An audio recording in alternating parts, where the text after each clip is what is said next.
Quick overview. 100 amp sub panel, 30 amp breaker for the phase converter.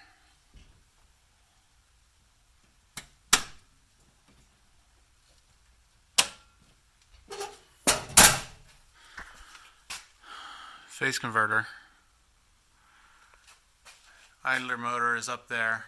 It's so quiet, especially when it's off. Three-phase breaker panel, because there's no such kill as overkill.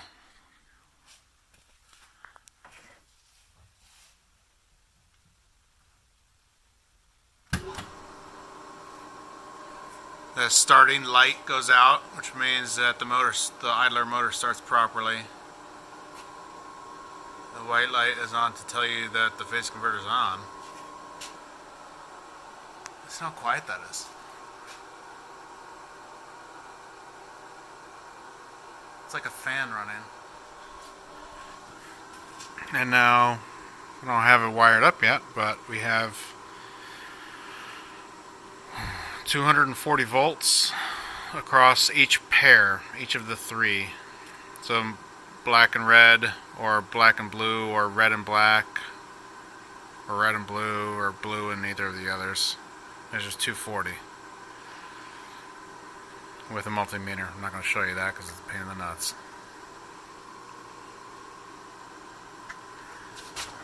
From the sub panel, I have, and of course through the breaker, the phase converter, through the conduit, we have neutral and ground, along with A, B, and C. Grounding bars on each side. With all of this is 8-gauge wiring. Bonded neutral bar with the bonding screw taken, or the, yeah, I guess it's a bonded neutral bar with the bonding screw to the case taken out, which is what this is. The grounding lug, whatever.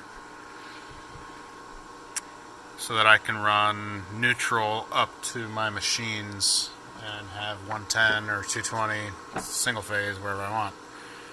This is what we'll be running to the machines. This is 12 gauge THHN. That's 8 gauge THHN from McMaster Car.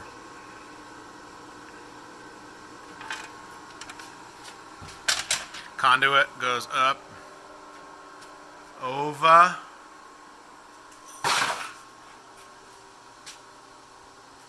with the goal of powering this. And then also this. So fancy. One last detail. The hour meter, which is presently slightly dirty, runs whenever that white light is on. It's wired into that light, which tells me how long that motor has been running, so I know when to service it. Not my idea, but it was too good not to do.